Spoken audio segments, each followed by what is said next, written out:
ವರ್ಷವ ನಮ್ಮ ಎಲ್ಲ ಸದಸ್ಯರಿಗೆ ನಾನು ಗಮನಕ್ಕೆ ತರಲಿಕ್ಕೆ ಇಚ್ಛಿಸುವಂಥದ್ದು, ನನಗೆ ನಮ್ಮ ಅಧಿಕಾರಿಗಳ ಮುಖಾಂತರ ಕೆಲವು ವಿಚಾರ ನನ್ನ ಗಮನಕ್ಕೆ ಬಂದಿದೆ. ನಿಯಮಾನುಸಾರ ನಾವು ಏನು ತೆಕ್ಕೊಳ್ಬಾರ್ದು ಅಂತ ಹೇಳಿದರೂ ಕೂಡ ಕೆಲವು ತಾವು ಫ್ಲ್ಯಾಗ್ ಎಲ್ಲ ತಾವು ತೆಕ್ಕೊಂಡು ಬಂದಿದ್ದೀರ, ಸಂಪ್ರದಾಯವಾಗಿ ಕೆಲವೊಮ್ಮೆ ಬಿಟ್ಟಿದೆ. ನಾನು ರಿಕ್ವೆಸ್ಟ್ ಮಾಡೋದೆಲ್ಲ ಸದಸ್ಯ ಇಷ್ಟೇ, ನನಗೆ ಅವಮಾನ ಮಾಡಿ ತೊಂದರೆ ಇಲ್ಲ, ಆದರೆ ರಾಷ್ಟ್ರಧ್ವಜಕ್ಕೆ ಅವಮಾನವಾಗೋ ರೀತಿಯಲ್ಲಿ ಯಾವುದೇ ಕೆಲಸ ನೀವು ಮಾಡಬೇಡಿ. ರಾಷ್ಟ್ರಧ್ವಜಕ್ಕೆ ಅವಮಾನ ಮಾಡುವ ರೀತಿಯಲ್ಲಿ ಏನಾದರೂ ನಡೆದರೆ ಕಾನೂನು ಪ್ರಕಾರ ರಾಷ್ಟ್ರದ ಅವಮಾನ ಮಾಡಿದರೆ ಕಾನೂನು ಪ್ರಕಾರ ಏನು ಕ್ರಮ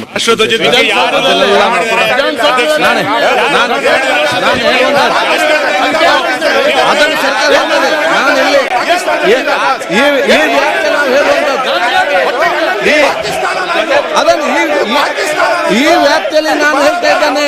ಹೊರಗಿನ ವಿಚಾರ ಸರ್ಕಾರ ಅದನ್ನು ತಿಳಿಸ್ತದೆ, ಅದನ್ನು ಮಾತಾಡಿ, ಅದರ ಬಗ್ಗೆ ನೀವು ಚರ್ಚೆ ಮಾಡಿ,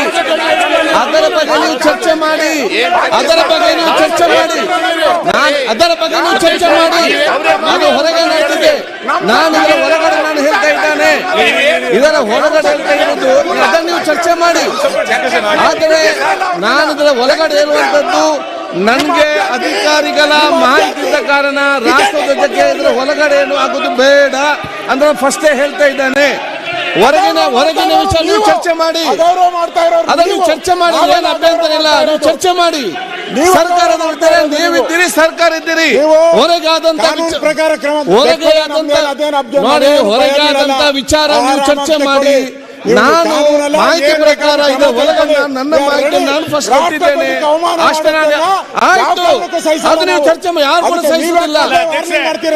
ಅದನ್ನು ನನಗೆ ಮಾಹಿತಿ ಕೊಂಡವನ್ನ ಮಾಡುವಂತದ್ದು ಯಾವ ಬೆದರಿಕೆ ಅಂತ ಪ್ರಶ್ನೆ ಇಲ್ಲ. ನಾನೊಬ್ಬ ಸೋದರನಾಗಿ ನಿಮ್ಗೆ ಮಾಹಿತಿಯನ್ನು ಕೊಡ್ತಾ ಇದ್ದೇನೆ. ನೀವು ಅದನ್ನು ಚರ್ಚೆ ಮಾಡಿ, ನೀವು ಚರ್ಚೆ ಮಾಡಿ, ಅದನ್ನು ಹೊರಗಾದ ವಿಚಾರ ಚರ್ಚೆ ಮಾಡಿ. ನಾನು ಇದ್ರ ಒಳಗಡೆ ನನಗೆ ಕೆಲವೊಂದು ನ್ಯಾಷನಲ್ ಫ್ಲಾಗ್ ಅನ್ನು ಒಳಗೆ ತಂದಿದ್ದಾರೆ ಅಂತ ಮಾಹಿತಿ ಬಂದ ಕಾರಣ ನಾನು ಈ ವಿಚಾರ ಹೇಳಿದ್ದೇನೆ ಅಷ್ಟೇ. ಇದರ ಬಗ್ಗೆ ನೀವು ಚರ್ಚೆ ಮಾಡಿ.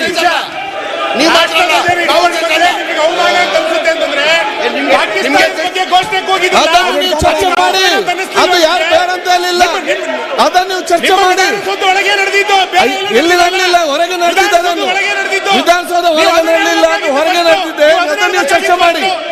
ನನ್ನ ವ್ಯಾಪ್ತಿ ಒಳಗಡೆ ಬರಲಿಲ್ಲ, ಆ ವಿಚಾರ ನೀವು ಚರ್ಚೆ ಮಾಡಿ. ನನಗೆ ಬಂದ ಮಾಹಿತಿ ಪ್ರಕಾರ ನಾನು ನಿಮಗೆ ಮಾಹಿತಿ ಕೊಟ್ಟಿದ್ದೇನೆ ಅಷ್ಟೇ. ಅದು ನನ್ನ ಜವಾಬ್ದಾರಿ ಮತ್ತು ಕರ್ತವ್ಯ ನಿಮ್ಗೆ ಹೇಳುವಂತದ್ದು. ಹೊರಗೆ ಆದಂತ ವಿಚಾರ ನೀವು ಚರ್ಚೆ ಮಾಡಿ, ನಾವು ಯಾರು ಕೂಡ ಬೇಡ ಅಂತ ಹೇಳಿಲ್ಲ. ಅಂತ ಯಾವುದೇ ಘಟನೆ ಇದ್ರೂ ಕೂಡ ನಾವೆಲ್ಲ ತೀವ್ರವಾಗಿ ಒಗ್ಗಟ್ಟು ಖಂಡಿಸಬೇಕು. ಇನ್ಯಾವುದೋ ಪಾಕಿಸ್ತಾನ ಧ್ವಜ ಹಿಡ್ಕೊಂಬರೋಣ ನಾವು? ಭಾರತ ಧ್ವಜ ನಾವು ಏನ್ ಬೇಡ ಅಂತ ಅದಕ್ಕೆ ಅವಮಾನ ಆಗುವ ಯಾವುದೇ ಕೆಲಸಗಳು ಬೇಡ ಅಂತ ಹೇಳಿದ್ದೇನೆ ಅಷ್ಟೇ.